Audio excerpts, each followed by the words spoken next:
he whom I... This isn't recording, is it? We're always recording. Oh, never mind then.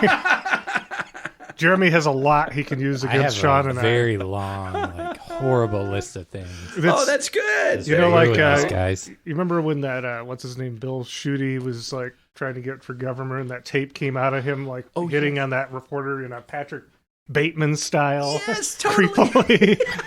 Jeremy has a lot of that on Sean and I. Oh, that's fantastic. All directed towards him, too. So.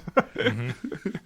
And I have enough filler words that I can construct pretty much anything I want. That's right.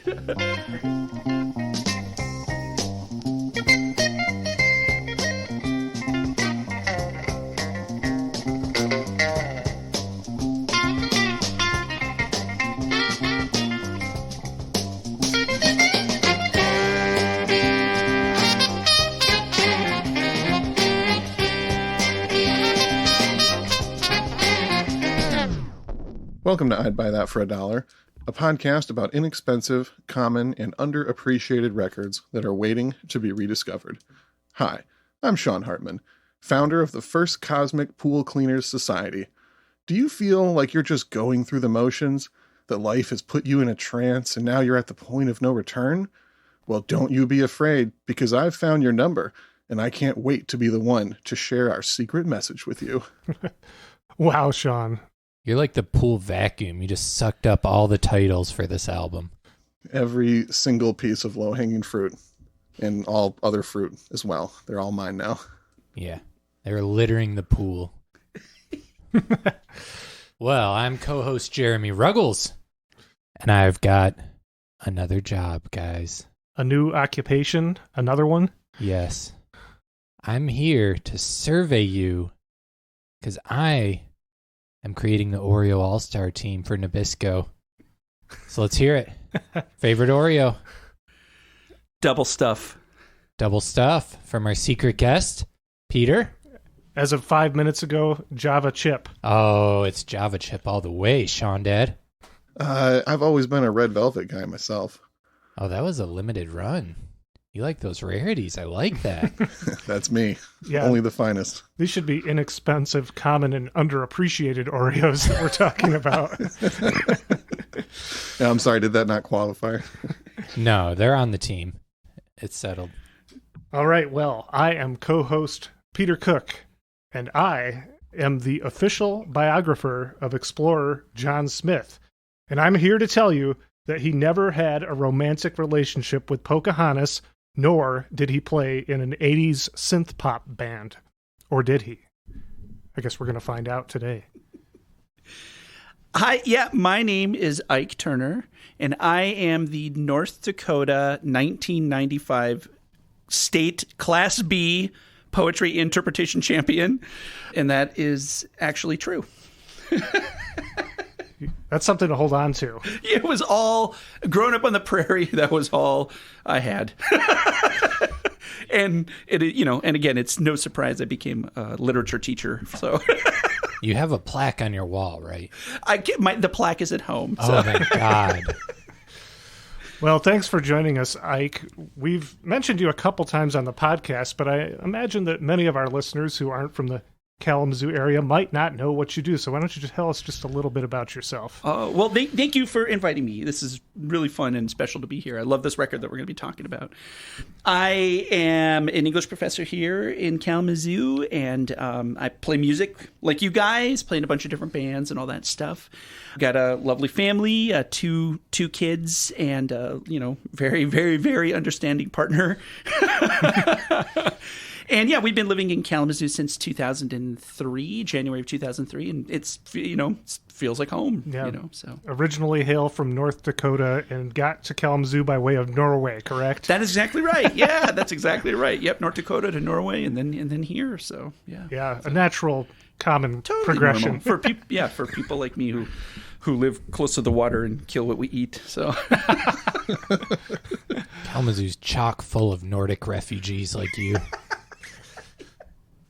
Well, what record did you bring us today?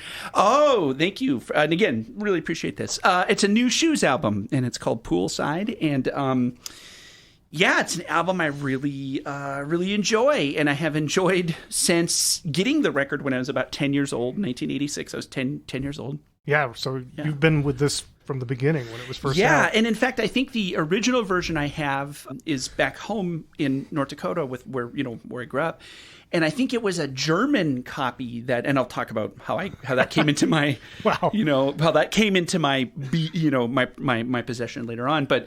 I mean, just the record is still with me in weird ways. Just I know we'll get into a bunch of it later, but a little weird reverberation is when I make recordings at home and demos and stuff, which I use my phone to do most of that, like do demos. I put percussion on everything, and a lot of times I'm hitting cups of water or cups of coffee, like ceramic cups, and I totally 100% got that kind of my watch set. In that way from listening to Nu Shooz, particularly from the big hit, I Can't Wait. And that was just something that's still with me today. I think about it literally every time I make a demo, which is constantly, is I put those little weird things on that. And I don't know, not too many of them have made it to record, but it's these little reverberations, so. Yeah, so it's an album that has stuck with you. So that's excellent. And of course, we'll get to the aforementioned big hit, I Can't Wait, but we're not going to start there. Where are we starting? We're going to play a song called Lost Your Number. All right. First song on the record. Let's cue that up. Side A, track 1, Lost Your Number. Nu Shooz, Poolside, 1986.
It makes perfect sense to me that the percussion is the thing that's really etched itself into your brain, Ike, because this is a great percussion album. There's so much cool rhythm and all kinds of good drum sounds happening throughout this whole thing. Yeah, totally agree. And even to the point of, I think Jeremy said it earlier, it's got the gated reverb, which was on everything back then, and the snare that sounds like a shotgun going off, like just a totally, just an explosion of a snare. I completely agree with you. There's a real kind of, butt shaking quality to it that I really love. So yeah, that was the first thing when we started playing the clip. Jeremy commented on the gated reverb, and then Ike said that he thinks that this album has essentially all the trappings of 80s production contained within it, which is super wild and cool. I think it's one of the things I really love about it, to be honest. And then there's a guy who works on this record, an engineer who works on this record, who would go on to have a major impact on the sound of albums in the 90s, and that is Chad Blake. He's an engineer on this album, right? And, that guy would go on to do American Music Club records and Latin Playboys records and a Low album, right? With his not partner, but musical partner, Mitchell Froome. So it's just so wild that a person who's known for like getting really almost Daniel Lanois organic sounds is engineering this explosion of music. It's really, I think it's really cool. So yeah, and I felt like the percussive nature comes from the vocals don't draw like your attention the way a lot of pop albums, like vocals are front and center. Look at me, I have this crazy cool voice. And here it feels like laid back, and they kind of like fall back into kind of an even footing with the drums and synths and everything else, it's cool. It gives a vibe. And that would make sense because Valerie Day, the lead singer on this record, is also a percussionist. Mm-hmm. Totally. In fact, I believe she did more percussion in the group before taking over lead vocal duties. But we'll get into all the intricacies of the bio as we go. Before that, though, I just want to get a gauge of what everyone's experience with this record is. Where did you first hear it? How familiar are you with it, etc.? Ike, we'll start with you. I'll leave names out, but we had a family friend growing up who was this awesome dude, and he was in the Army. And he came back from the Army and and he brought with him a bass, because he's a bass player also, and he brought with him a bunch of records. Simple Minds records and Asia records and Nu Shooz and all sorts of stuff, Rush albums. I mean, like, cool 80s records that I thought was cool. Anyway, he came back and he would hang out with my folks and myself. And he was like an uncle to me. I really loved the dude a lot. I still do, to be honest. And he gave me all of his records. And then he gave me the bass too to try and play. I couldn't make any sense out of it. And my best friend would come over and play. And I remember one day we were sitting there and we're both trying to figure out, I don't know, Smoke on the Water or something. And he looks at my friend and he's like, "That guy, he's got talent. Ike, I gotta tell you, you don't have talent." And it was perfect. But the reason that and then, so he gave me those records, and then he went off and did some other stuff. Years later, I go to college. He's in the same college town that I'm in. And he's going through pretty severe mental health issues, pretty super severe. And he's calling me, at 4 a.m. again and again and again, and telling me these really, frankly, very, very, very intensely bizarre stories. And one time he's having a crisis, and he lives 20 miles out of town. I literally drive out very, very early in the morning or late at night, however, go see if he's okay. And by the time I got there, his kind of, I guess it would be schizophrenia flare-up stopped, or he got regulated or whatever. And I'm out there and he's like, "Well, guy, you drove all the way out here. You want this PA?" And I look over and he gives me a PA. Literally, a PA, with the speakers and everything. Wow. What is going on? Since you went to the trouble, here's a PA. And at that same time, we were starting a band. So it was just it was truly, it's like this guy comes into my life at moments that are really interesting. He gave me my first beer, which, that, for lack of a better word, maybe that's not so great, but he took me cross-country skiing once. He was just a really strong presence in my life. And I always associate listening to this record with him, who is a damaged, difficult, cranky guy who can, probably can't hold a job. But, man, he had the touch, we were watching Hee Haw, right? And we would, and I was just like, "Oh, what is this crap? Come on." We would watch Hee Haw at night or whatever after we have dinner. And he'd just be like, "No, you don't understand. Those guys play guitar better than anybody." And it as a young age, I'm just like, my God, that dude's right. Those dudes are really great guitar. Even Glenn Campbell was on there all the time, right? Or not Glenn Campbell, I'm sorry. Buck Owens is on there all the time. Oh, yeah. It's like, geez, Buck Owens is a ripper. These guys are all really great guitar players. See, I owe him a lot in terms of aesthetics when it comes to music stuff, because he was always just cool and patient and honest and, didn't care about my feelings. He gave you that fire to prove him wrong, show him you're talented. Which I still have not even come close to doing, so... It drives you every day, right? Yeah. I wake up and look in the mirror. It's like, oh, yeah. So that record, I always think about him when I hear that. And it just, when you're a kid, the record's called Poolside. The single, which I assume we'll be playing in a bit here, I'm a big fan of public pools. I love going to the pool a lot. I grew up at a public pool. I swim in the pool every summer. I still do that with my kids.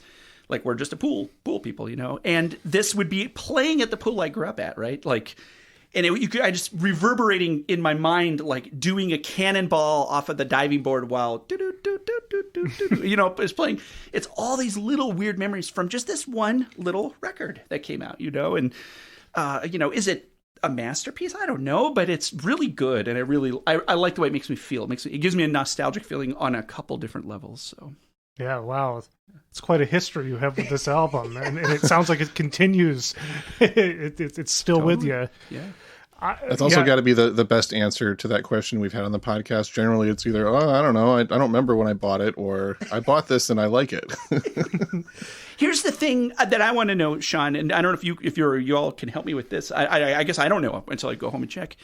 I wonder if the German pressing that I have when this dude was stationed in Germany bought all those records. Oh yeah, okay. I wonder if it has a different version of the song that we're going to hear, because there was a version that was mixed in. Was it remixed in Amsterdam or something, Sean?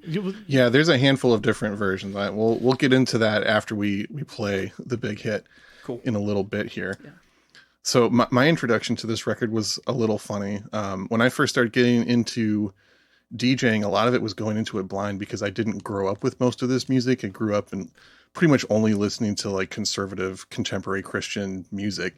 Mm-hmm. And starting record digging, I would find songs like this and be like, wow, this is great.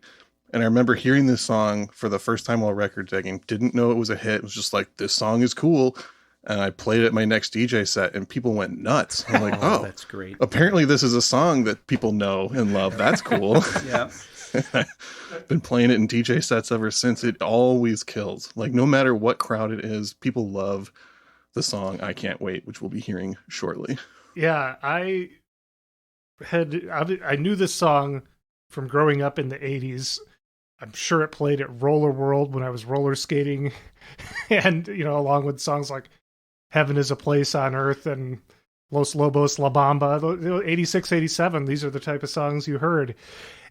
But I hadn't heard it in years, and a few years ago, I think it was for a record store day, I heard former guest of the podcast, DJ Earl, playing the hit I Can't Wait that we're going to be hearing shortly, and I thought to myself, this is one I know that I know this from out in the world.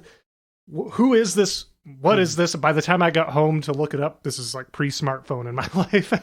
I had forgotten to check it out. So when we were trying to figure out what Ike was going to come on and talk about, and he said Nu Shooz very enthusiastically. I was like, you know, that's a Sean had proposed that one, and I don't know what it is. And Sean said, you know, tell Ike I can't wait to talk about Nu Shooz with him. And I was like, okay, I got to put it on. And, you know, within a few seconds, I was like, this song, this is Nu Shooz, the song that's just been in the air my whole life. You know, sometimes I don't hear it for years, and then it comes back with a vengeance. And I always really liked it, but I just never had the presence of mind to like seek them out. So I'm so glad that we're talking about this today, because it's cool. It's one of those songs that you just know from life, and there's more to it. Jeremy, how about you? My story's just the same as Peter's, except it takes place a week ago, when I'm like, what album are we doing this next week? What alternative college rock crap is I coming on with? And they're like, Nu Shooz. I'm like, I don't know what that is. Okay, and I'll put it on, and then that song comes on. I'm like, oh, this song. Yeah. Of course. Yep. So, yeah. Yeah. I asked Jeremy earlier today if he listened to the record yet, and his response was something like, I've listened to it. It was very energetic. It was very caffeinated, I said. Caffeinated. Oh, yeah, that too. Yeah. In the 80s, caffeine was called cocaine. So that's kind of interesting. So. Tootski. So. Oh, that explains this record pretty well, thoroughly. I think we've teased this song enough. It's time to cue up the mega hit that if you're not sure which one we've been talking about yet, as soon as you hear this intro, you're going to know. Mm-hmm. This is Side A, Track 2, I Can't Wait.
yesterday I was talking with my wife about like we were talking about the song Milkshake by Khalees, which I love. I think that to me, you know, again, it's impossible to determine these things, but I just think that's like the greatest single, you know, like maybe like even like the greatest single of all time, you know, close. It's really, really good. But the greatest single of the 2000s, right? I just think that is such a fantastic, perfect song. And for the 80s, this one hits all of those marks for me too. And again, it's impossible, but it has everything. It's got the as we've talked about before, the rhythmic thing going on, that muted guitar, or not muted, the palm muted kind of guitar thing that's in seemingly, you know, endless amount of songs in the 80s. Like Michael McDonald uses that palm muted guitar thing all the time. Mm-hmm. And I mean, well, geez, what's his name from The Police does, Andy Samberg, right? All of this stuff is just encoded into this song. I think it's just absolutely perfect, you know? Yeah, their choice of synthesizer keyboard sound seems taken right out of the playbook of Peter Gabriel or Kate Bush. Yeah. But put to maybe even greater pop effect than, dare I say, either of those artists who are great ever did. Yeah, totally agree. Like we said, I have a Juno keyboard I screw around with and, you know, try and do stuff with. And I always cue up that noise. Like the way that kind of weird vocal thing that's there, it's a patch on there, and I love it. I love screwing around with it, and as you said, it's useless. It's so yeah. There's no way I could put this in a song and have it not sound horrible, but they did it somehow. Yeah, that's what Jeremy was telling us, and then he's like, and then here it is in this mega hit, this thing that I think is useless. Yes, totally great, and it arguably one of the most identifiable hooks in modern pop music, you know? So I just think it's fantastic. So yeah. And even amongst people who probably couldn't even name the band, they would recognize the song. It's just one of those things that has become, you know, part of the fabric of pop culture. Totally. And yet, few people are talking about Nu Shooz. So Sean, why don't you tell us, who are these people? Yes, there is such a fascinating career arc with this band and some just completely unexpected left turns. I had a lot of fun researching this group, so let's just dive right into this bio. Our story starts in 1975. A 19-year-old John Smith hitchhikes his way on a whim from San Pedro to Olympia, Washington, with the intention of visiting a girl who, as it turned out, wasn't actually that glad to see him. And it wasn't Pocahontas. No. Different. So the next day he intends to head back, but at a friend's suggestion, he first spends a night at a Portland hippie commune named the First Cosmic Bank of Divine Economy. Oh my gosh. That's perfect. That is and perfect. when he goes there, he meets this 15-year-old girl named Valerie Day and decides to stay even longer at the commune, and as time went on, they both fell in love. And then hopefully a lot of time went on and she got older. Yeah, I mean, it's like a little bit sketchy. They said they fell in love like a month after meeting. It's not the age of consent, but they made it work and have been together ever since. I will say that. Anyways, over the next few years, the two began playing a lot in the local Latin jazz scene. In the late 70s, they traveled to New York City and became very inspired by the Latin disco fusion scene that was happening in the clubs around there. And then in 1979, the band Nu Shooz was born, initially spelled NUSHOO'S, all one word. They started as a quartet and were playing some soul covers like The Temptations, but then also doing some very strange and dark Mahavishnu Orchestra inspired fusion jazz originals. You can find like a clip of one of their first shows on their website of them performing this stuff, and it's not what you would expect from listening to this record. Yeah. And then in 1980, 3 of the band members quit, and John decided to replace them, but then also add a horn section and backing vocalist. And they reemerged from the Portland scene as a 12-piece band, playing mostly Latin fusion, very, very similar to stuff that Santana was doing at the time. Again, another just unexpected twist of their musical direction. Mm-hmm. And then from there, over the next 2 years, they develop a very slick and almost yacht rock sound, very similar to like Chicago or Michael McDonald era Doobie Brothers. And they released their first album in 1982 called Can't Turn It Off, which has that kind of Michael McDonald-esque sound to it. They had some local success with it. There's only ever been one pressing of it, and that album has been something of a collector's item since then. And then in 1983, 5 of the band members left all at once, and they decided to keep going on as a 7-piece band. And at this point, Valerie Day becomes the actual lead singer of the group. And during this time period, the band starts shifting into a more guitar and synth-driven new wave sound. And that winter in 1983, John Smith writes the song, I Can't Wait. And if you've been paying attention so far, you know that that song, as we're hearing it, didn't come out till 1986. There's a whole strange journey that this song took before it became the massive hit that we know it now. It's like the Verve Pipe's Freshman. But good. For those of you out there, Exactly. Verve Pipe is like a hometown, I don't know if hero's the word, a Kalamazoo classic. Yeah, we'll just leave it at that. So the song I Can't Wait is written in 1983. It's not actually released until 1985 when they put out an EP called Tha's Right. Upon release, one Portland music critic said that the music was good, but local radio stations would never play it, which is a wonderful thing to hear from a critic. So local Portland DJ Gary Bryan, who was at Portland's top 40 station KKRZ, took this review as a challenge. And even though he didn't have the record in the studio, he announced on air that if the band Nu Shooz heard him and could bring him the record, he would play it. And miraculously, the band's manager was listening to that radio station at that time, rushed over with a copy. Gary listens to it, picks the song I Can't Wait. This is the original American version that sounds not significantly different from the one that we're familiar with, but different enough. It lacks, like that synth line that we were talking about. A lot of the textures. Yeah, a lot of the textures and the like really memorable synth line is missing, but the bones of it are very intact. So anyways, he plays the song I Can't Wait on the radio, and it just instantly takes off. The phone lines light up, people are requesting it, and it becomes a top 10 local hit. But despite all of this, no major label wants to sign them. And so the EP flops for the most part. They're still just like a relatively successful local band, and that doesn't seem like they're going anywhere further than that. Then in a surprise twist, later that year, a producer in the Netherlands named Peter Hithouse, that's his DJ name, releases a 12-inch remix on a Dutch label called Injection Records. Oh. And then the single becomes a hit import in the US. And Atlantic Records takes notice, picks up distribution of the single, and then in January of 1986 actually signs the band Nu Shooz. Quick question before you go further. Yeah. Did Nu Shooz know this remix was being made in the Netherlands, or was this like a surprise when it got here? I think it was a surprise to them. From what I understand, their song was just on a collection of singles, and this DJ and producer in the Netherlands heard it, liked it, I'm assuming got permission to make a remix of it, and then it was re-released in the Netherlands with the original on the A side and then his remix on the B side. And his remix is the one that first introduced the iconic synth sound and a lot of the elements that you would associate with this song. And that's why it became such a big hit, was the elements that he added to it.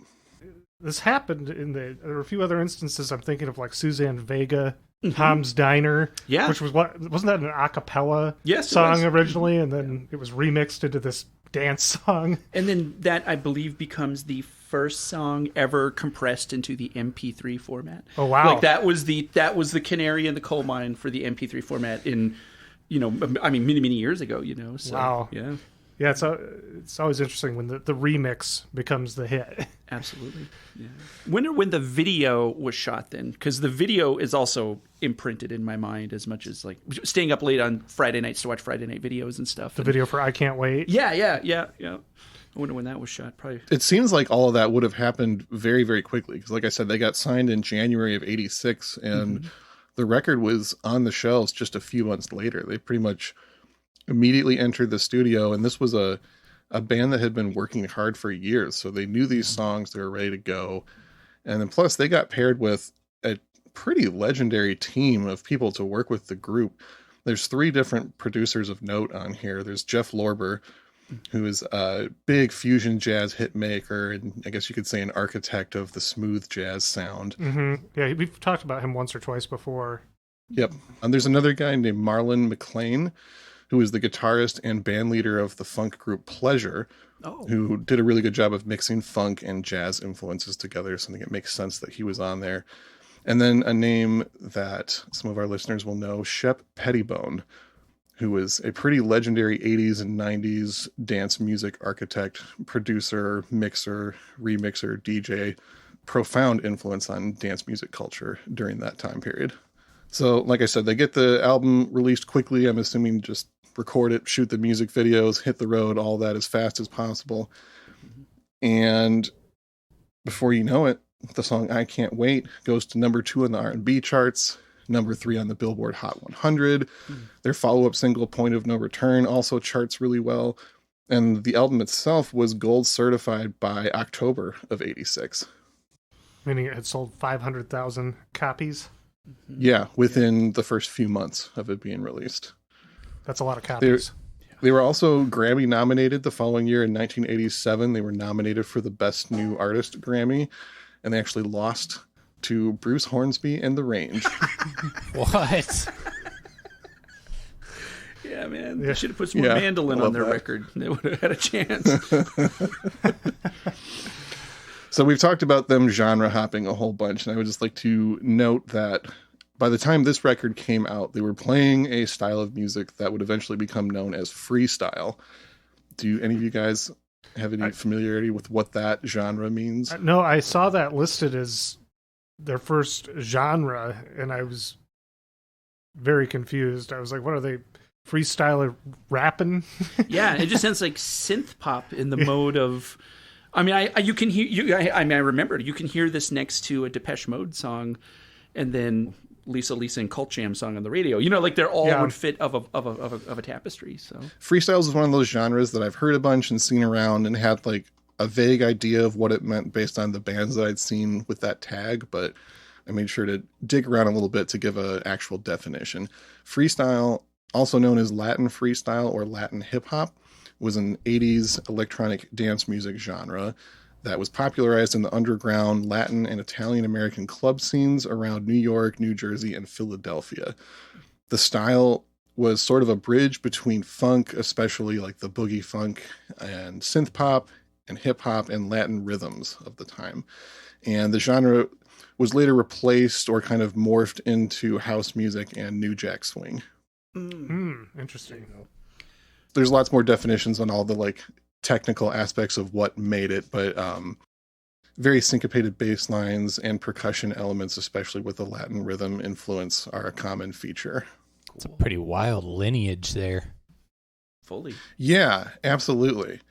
And, you know, I kept thinking about the early recordings that I heard and how they're so different. Like, you listen to their first record and it does not sound like the same band at all.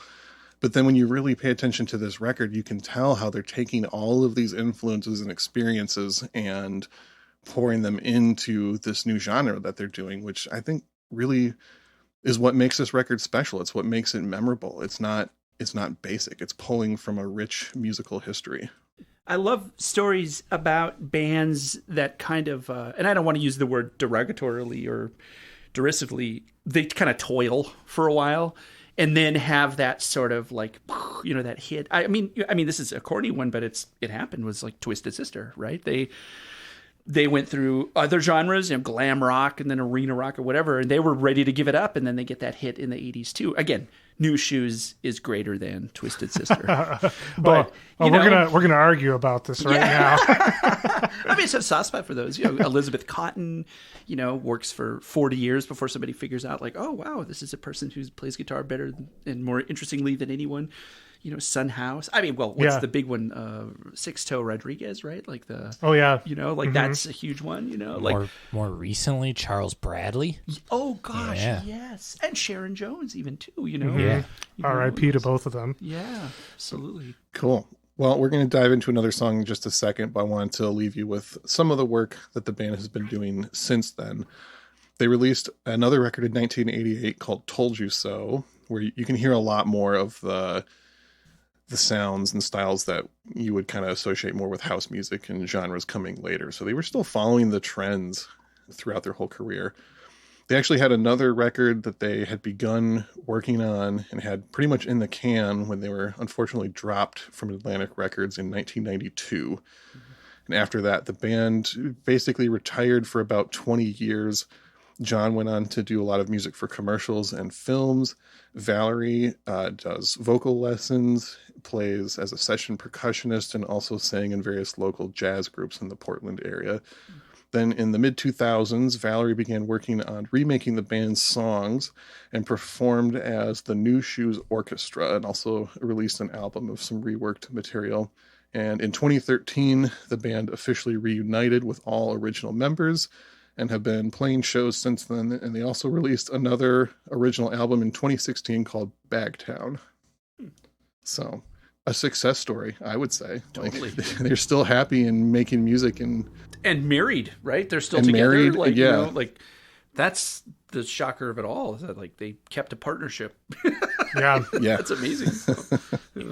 Through the fame and everything. Yeah. Wow. That's rare. I do wonder. I don't know if there's a way to find, like, if we could get somebody to give us the statements on this. I would love to know every year what the royalty statement just from I Can't Wait is.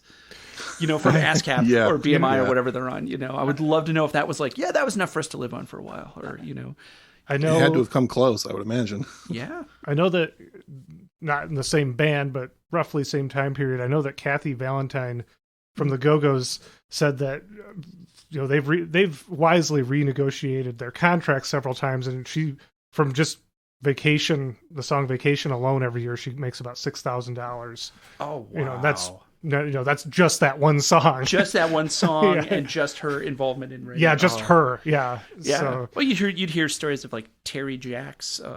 We had joy, we had fun, we did Season of the Sun. Literally claiming, I didn't release a whole lot of songs after that because I didn't have to. yeah. He's like, that was it. Like the royalties from that for years and years and years kept him.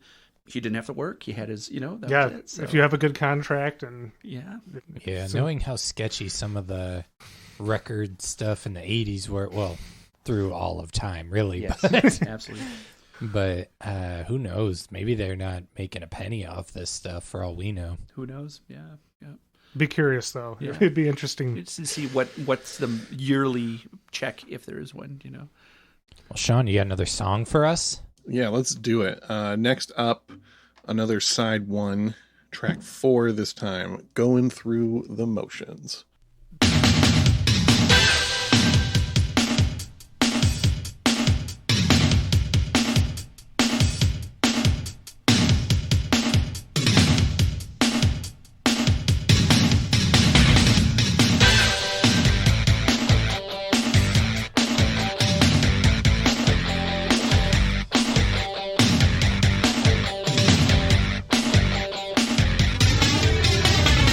I tried to get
Valerie Day, the vocalist, is very front and center on that track. I noticed in some cases, the instrumentation is so full and so textured on this, and there were a few points, both Sean and Ike, you picked some really good selections to feature. There were a couple tracks where I think they tried to make her voice more of the centerpiece, and it didn't really work, in my opinion, listening through the album. But there's some where she really shines more. That one is a good example of that, where she commands your attention a little bit more. I think maybe she's just more into that song than some of the other songs. But she definitely displays a somewhat limited range, but it somehow works really well. Mm-hmm. Yeah. So it's definitely something I took note of in paying more attention to her vocals on this album. Yeah, I mean, this band has got soul, you know. They knew what they were doing. They worked with what they got. Mm-hmm. And I will also say, like, initially when I started listening to this record, you know, there's a few songs that jumped out at me and the rest seemed to kind of be whatever. But the more I listened to it, there's not a bad song on this record, Totally for my agree. money, at least. Yep. I mean, And there are great songs and there are good songs on here, I think. Yeah. And the dude's a shredder. Like, there's a, you know, he clearly comes from that kind of shredder school. Like you said, Mahavishnu Orchestra stuff back in the day, you can't fake that stuff, right? Yeah. And there's a couple, like, 80s solos on this record that are like, oh yeah, he was going for it. He was trying to fit into that mode or whatever is going on in the 1980s. And those two things smashing together with this sort of, I don't know, dance hall or pop music or whatever you want to call it, freestyle, you know? Yeah. I love that. It struck me as a little bit of that Isley shredding. Oh yeah, totally. Where it's a little like, oh, that caught my ear, you know? Yeah. Somebody was in the Tasteful studio and shred. sort of nudged the mixer up a little. I read in an interview that John said he was convinced as a kid that he wanted to become a doctor, and that ended immediately the first time he heard Jimi Hendrix. Oh, that's great. And that from there, like, Hendrix led to getting into Mahavishnu Orchestra, and then from there, Coltrane, and just took all of those influences and kept adding to it and mixing them together. Love it. That's so great. I had a mentor in graduate school who was he was at one point a paramour of like Bret Easton Ellis and those kind of guys. He was in that like level of writing. Just so you know, Ike is pointing at me as he says this. Yes. Before we started recording, we made a less than zero reference. Oh, that's right. Jeremy said he really enjoyed the book and then saw the movie and suddenly didn't like it so much anymore. And that dude himself, Bret Easton Ellis, is terrible. Terrible human being. But I think I've only read the Rules of Attraction. I never even got through American Psycho. Oh yeah, it's brutal. But this guy, like my mentor dude, told me about the life-changing force that Hendrix was. And he said he used to, and this is, in North Dakota, I didn't even know where Kalamazoo was. He used to come to Kalamazoo College and they would do acid. And they'd cook it up or make it or whatever, however you make acid. And then he saw Hendrix, very early on. It might have been on that Monkees tour where at first he was opening for the Monkees, and then about 5 shows in, they were like, oh, no, wait, we're going to open for Hendrix. And he said he was really off-put. He said he'd never heard anything that loud. He was really like confused. He didn't know what was going on. And then like the next week after that, every subsequent week, it's all he could think about. It was all he could think about was that sound that Hendrix was doing. And to hear that another musician is like, I'm going to dedicate my life to music, I think is fantastic. And I wonder, like Johnny Appleseed, how many people did that for, after hearing Hendrix. Yeah. There's something to be said for, that's a great experience when you're not ready for something the first time you experience it, or you hear it. I guess that's why they were called the Jimi Hendrix Experience. Totally, right? yeah. It wasn't a band, it was an experience. Yeah. And it's something new. And I've had that happen where you just like weeks might even go by and suddenly you're like, I didn't enjoy that at the time, but it's sticking with me. Totally. Yeah. Fully agree. Sean, do you have any other sticky artists? Yeah, I was just going to ask you if you wanted to ask me that. It seemed like the time. It's that time. I've got a little list of 5 records that I would highly recommend you go check out if you're into this one. First up, one of the producers that we mentioned, Jeff Lorber. Honestly, most of his records that I've heard, I kind of despise, but He's got this one record called In the Heat of the Night from 1984. It's a fucking banger. It's so good. It's got a really similar synth sound to what's going on in here, and kind of is working in the same territory of like a little bit jazz, but very funk and very, very danceable. Highly recommended. You can find that one easy. Next up, Shannon, Let the Music Play from 1984. We mentioned the freestyle genre. The title track from that album is considered the first ever freestyle song. What a song. That is a classic from this style, and you can still find that one real cheap too. Let the music play. Exactly. Yeah. Third one, one of the biggest freestyle bands to come from Philadelphia is a band called Pretty Poison. They have an album from 1988 called Catch Me, I'm Falling. That is highly recommended. Wow. And then two records that we've covered on the show before, Midnight Star, Headlines from 1986. Mm-hmm. I kind of thought some of that similarities there. Yeah. And then one that Peter has covered, Jody Watley's Larger Than Life from 1989. Love it. I had one that I was going to add. Please do. I thought of this when checking this out, and that is Prefab Sprouts from Langley Park to Memphis, which is from 1988. Not exactly along the same lines, but there's just a similar energy in some way. I thought that's got the the King of Rock and Roll and Cars and Girls are two of their better known songs. I'm not sure how much their records go for. Sean, you might be able to speak to what Prefab Sprout. I don't think the word is fully out on them. Those who know. Yeah. But it's, I don't know if they're the $5 to $10 range of records or not. I feel like I see them around, but I don't think I've ever really listened to that band, so it's not something I've registered that hard when I'm out digging. I'll have to listen to them now from your recommendation. Check it out. Might be too goofy for you. Who knows? We'll see. I will give it an honest shot either way.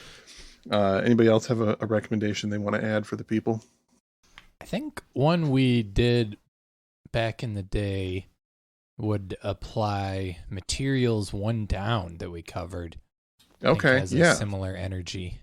No, that Is Bill that Bill Laswell? Yeah, Bill Yeah. Laswell. I assume this is not the material when Sonny Chirac was in the band. They've had different. It is. They have a bunch of different records that are like very different sounding. Oh my goodness gracious! Yeah, I mean that album alone had both Nile Rodgers and Whitney Houston on it. Oh my word! And there was Archie Shepp on that too. Yes, he was. And that was Whitney Houston's first recorded appearance ever. Yeah. Amazing. It's on that material record. Yeah. Yeah, that's a good one. It combines, rock and jazz and funk and just mixes everything together for an interesting result. Love it. Well, wonderful. And that's about all I've got for my notes on this record. Does anybody have any final thoughts before we play one last song and head out? I want to hear Ike's plugs. Plugs. Plug something, Ike. Ay. Yeah. You got to get specific with what Ike Turner has going on. Oh my gosh! I got my hand on my wallet. Just tell me where to lay down these bills, Ike. Well, go to Bandcamp. Yeah, I play in a million bands. I don't know. I'll say three that are maybe more active-ish bands, but I play in a band in Kalamazoo here called Out, and if you just search for Out Kazoo on Bandcamp, you can find that. And I played a band called Wowza in Kalamazoo, here in Kalamazoo, obviously, and we're pretty active too. And yeah, it's Wowza in Kalamazoo is the name of the band. Is the name of the band, yeah. My daughter named it, or my oldest kid named it. So, and then I play drums in a band that's based out of Denver, Colorado, called New Standardsmen, and that's really a two-piece. But every once in a while, my friend Bob Bucko Jr. and I go out there, and we're in that band when we're all four together. We're in the band then, and that's really super super rewarding. And it's one of those things that's like very much worth like going to Denver to do that, to like hang out, record, play shows, that type of thing. And I love playing with those guys too. So yeah. You and I are in a loose collective project, Kalamazoo Drone Society, and absolutely. Sometimes I show up and Ike's not there. Oh, he's in Denver recording. Yeah. That's right. Yeah, with our friend Brad Miller, who's the kind of I guess he's sort of the head of the Kalamazoo Drone Society, and he's just a brilliant dude. So yeah, I feel super crazy lucky to play with the people I play with and to be as active as I can be. And it's really, I feel very lucky. Or an overused word, I feel blessed, to be honest. So yeah, thoughts and prayers. Well, we're Shout blessed. out to former guest of the show, Bob Bucko Jr. Greatest. Love that guy. He joined us for our Christmas episode this year. And He's the greatest. the Isley brothers Yeah, episode as yeah, well. yeah. the aforementioned Isley brothers. Yeah. Yeah, he's probably the most pure musician I've ever played music with. Like it just comes out of him. Like music comes out of him in the most, as if he's breathing, I guess. I don't know. He's really unbelievable. Yeah. So. Just mid-episode, he'll drop a song, like while we're talking to him there. Yeah, he's amazing. He's an amazing human being. So. Do you want to drop the course registration number for your history of rock and roll class? What is it this year? 20438. Is that it? Yeah, I mean, that's been really super rewarding too. I wonder how much longer I'll be teaching it, to be honest, because just for like my own sanity, that's not part of my tenure load. So my tenure is in the English department. So I really, really love teaching rock and roll history a lot, but it's also like, my kids are getting older and I need to think about like maybe having some time, pulling back. So yeah, maybe up. I think I'll be teaching it for next few years at least, but then I think at some point that's probably going to end up going away. So. I took the class before you were teaching there, and I really am upset that I wasn't in a class that Can Tago Mago got discussed in the middle of the history of rock and roll. Yeah. Please tell me you somehow work that in. Sure do, all the time, yeah. Yeah, absolutely. Yeah. I run into so many musicians around town who mention that they took your class, so It's wild. very cool. Yeah, I just swear to you, anytime I go to any store, coffee shop, restaurant, anywhere, literally any single time I do it, I'm not exaggerating. I see a student or a former student, and it's just because I've been doing it for so long and I teach so many classes, and it's been really rewarding. It's super, super great. It's just one of those things like You got to wear a disguise. yeah, it's wild. Well, I guess that's community for you. So. I can't wait for all those former students to tune in to see what you came to talk about and find out it's Nu Shooz. A student already made a funny little comment on social media, on Instagram, like, Oh, when you posted that you were going to be talking about this? They were like, you call yourself a rock and roll history professor? I was like, yes, I do, and I love this band, and I love this record. So. Yeah, no shame. No, not at all. Music, I lost that years ago. So. Yeah, you're just like, this is all me. Yeah, totally. So. Well, fantastic. Yeah, what are we going out on? We're going out on the hit Point of No Return. Mm-hmm. Yeah, this one, I believe I recognize this one as well when I checked out the album. It definitely feels like another hit too. It's got that energy to it. Mm-hmm. Great music video for this song too. Yep, I checked out both the I Can't Wait and the Point of No Return videos in preparation for this, and I had such a crush on her when I was a kid. Holy moly. Her and I guess Elizabeth Shue and Diane Sawyer. yeah. It was crazy. Yeah, Elizabeth Shue. Yeah. Big time 80s crush there. Yeah. All right, well, wonderful. Thank you so much, Ike Turner, for joining Oh, us. thank you so much. This was a Yes, blast. thank you. Please come back. Oh, I'd love to. This was really, really super awesome. I really appreciate it. So. This has been I'd Buy That for $1. My name is Peter Cook. I'm Sean Hartman. And I'm Jeremy Ruggles. Good night or good morning.